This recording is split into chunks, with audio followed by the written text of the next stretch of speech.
सड़क सुरक्षा जागरूकता अभियान के अंतर्गत शहर के मुख्य चौराहों गांधी चौक, कलेक्ट्रेट सर्किल, विजय वल्लभ चौक, पुराना हॉस्पिटल व मानसा सर्किल पर युवा स्वयं सेवकों ने यातायात पुलिस के साथ मिलकर जागरूकता अभियान चलाकर जन जागृति का संदेश दिया।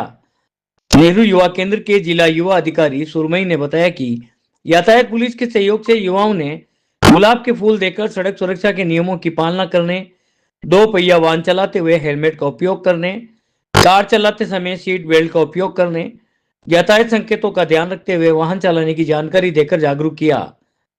युवाओं ने बताया कि हम सुरक्षित तो पूरा परिवार सुरक्षित, इस मानसिकता के साथ वाहन चलाकर सुरक्षित गंतव्य तक पहुंचे हैं।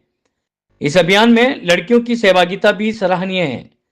इस दौरान हेमेंद्र पालड़िया, कोमल, सजल, इशरा, उर्मिला, अनस, हर्षित, कृष्ण, मुकुल, वासुदेव व अन्य वॉलंटियर उपस्थित रहे।